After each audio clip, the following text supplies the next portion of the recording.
करते हैं इस्लामाबाद से, जहां सुप्रीम कोर्ट ने इंतहाई अहम केस का फैसला सुना दिया।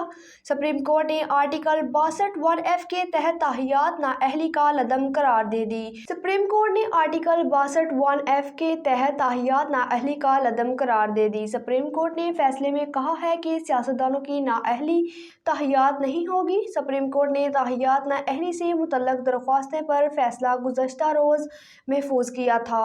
चीफ जस्टिस काजी फाइज ईसा की सरबराही में justice Syed Mansoor Ali Shah, justice Yahya Afridi, justice Aminuddin Khan, justice Jamaluddin Khan Mandokhail, justice Mohammad Ali Mazhar और जस्टिस मुसर्रत हलाली पर शामिल अदालत अज़मी के साथ रुकनी लार्जर बेंच ने जुम्मा को ताहियात नाअहली से मुतल्लक केस की समाअत की थी। आज सुप्रीम कोर्ट ने 6/1 की अक्सरियत से फैसला सुनाया। सुप्रीम कोर्ट ने समीउल्लाह बलोच केस का फैसला ख़त्म कर दिया।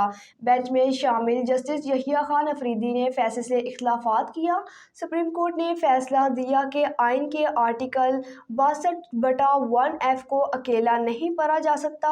आर्टिकल 62(1)(f) के तहत ताहियात नाअहली का फैसला वापस लिया जाता है। सियासतदानों की नाअहली ताहियात नहीं होगी। जस्टिस यहिया अफरीदी का फैसले से इख्तलाफात कहते हैं, समीउल्लाह बलोच का केस कानून के मुताबिक है, इसमें भी नाअहली की मियाद नहीं दी हुई, लेकिन जब तक फैसला रहेगा नाअहली रहेगी।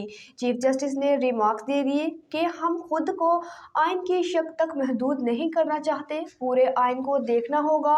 उन्होंने कहा कि हम बुनियादी आइनी हकूक और आइनी तारीख को नज़रअंदाज कर रहे हैं। चीफ जस्टिस ने मज़ीद कहा कि शफाफ ट्रायल और बुनियादी तालीम भी आइन का हिस्सा है। उन्होंने कहा कि मैं पाकिस्तान की तारीख को नज़रअंदाज नहीं कर सकता।